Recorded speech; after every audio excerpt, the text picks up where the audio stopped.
You will emerge. Today's episode, Rebuilding Humanity's Cities. In life, we may enjoy the company of others.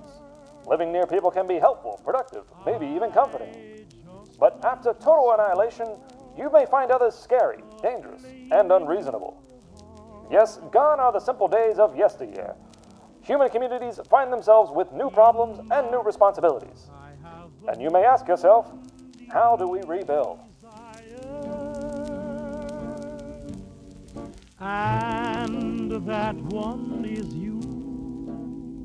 Welcome back to another episode of Pop Culture Urbanism, where we look at the urbanism behind movies, TV shows, video games, and more. By overwhelming popular demand, and with the existential threat of a certain virus on its fateful decline, we're looking at Fallout, the video game series about life, humanity, and communities after a little bit of nuclear apocalypse. If you're not familiar with the series, Fallout revolves around the surviving humans after an all-out nuclear war between US and China. You've got warring political factions, questions about sentience and humanity, questions about genocide and war. It's a perfect game to debate for hours over a patio table at 4 a.m. with some Big Boss cigs and a glass of Nuka-Cola. In that same curious spirit, let's dive into the world of Fallout.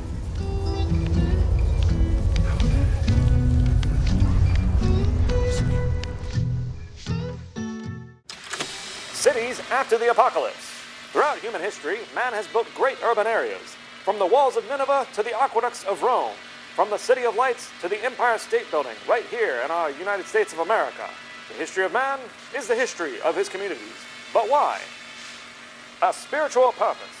Our early human forefathers were nomadic, hunting and foraging wherever they could survive. But as they buried their elders and took control of agriculture, they began to build sacred spaces to give fellow residents a broader sense of meaning.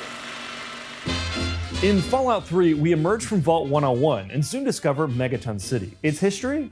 People who were denied entry into Vault 101 laid low in the crater of a giant unexploded nuclear bomb right outside of Washington, D.C. Over the years, it became a trading post for the region. To protect them and their wealth from bandits and raiders, they built defensive walls. Given that the crater was created by an undetonated megaton bomb, the city soon attracted members of a cult known as the Children of Adam, who played a major role in constructing the city and are the reason why the bomb was never actually relocated from the city center. Megaton City, compared to other cities in the game, plays up the sacred space origins with the Children of Adam cult and worshippers of the bomb. But spirituality and a sense of purpose is important to early cities like Ur. As the historian Lewis Mumford points out in The City and History, the dead are the first humans to take up stationary residence. Spiritual rituals growing out of remembering the dead likely played an important role in guiding humans into building shrines and early settlements at specific sites. Both for early hunter-gatherers and members of the Children of Adam, sacred sites provide order and meaning for residents in a strange and scary world. Now, how does this interact with our real modern world today? Well, it's not specifically that we need cults or anything, although apparently some people do, but that for communities to grow and be valuable, they need to provide personal meaning for the people around them. That's why New Yorkers see themselves as genuine, part of the greatest city in the world, or why people in LA have such a fascination with their celebrities. Security, at last!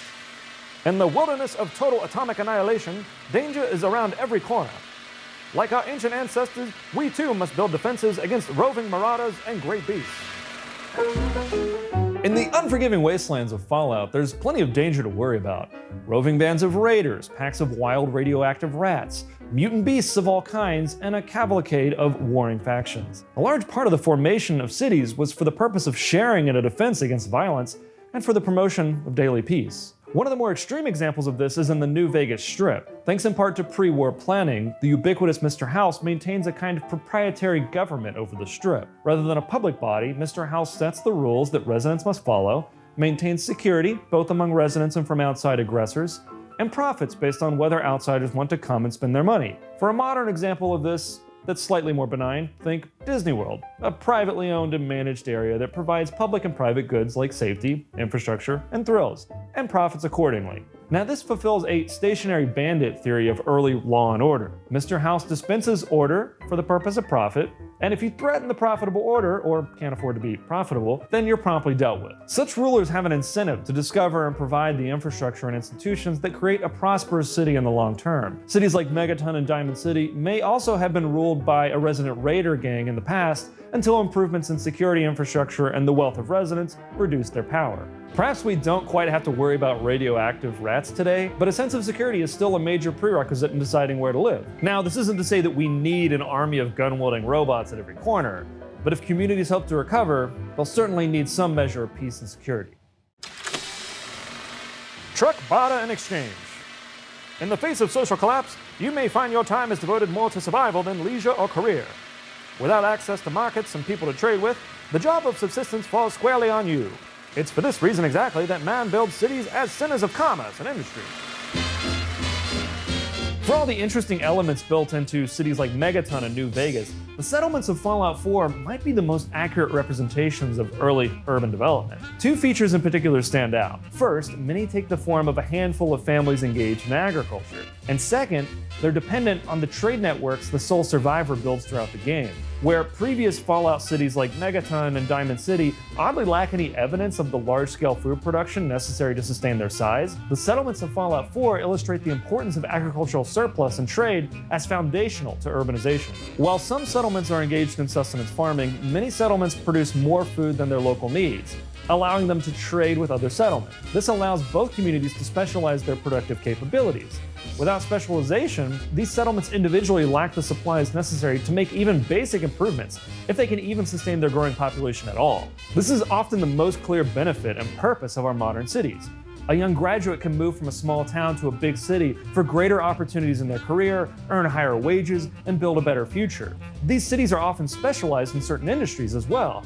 Think San Francisco in tech, or New York in finance, Houston with energy, Seattle with aerospace, Chicago with agricultural commodities. In our mercifully less radioactive reality, many people do have the choice to work from home. However, wherever you end up physically will still be based off of all of these things, where you can find purpose, security, and the potential to truck, barter, and exchange.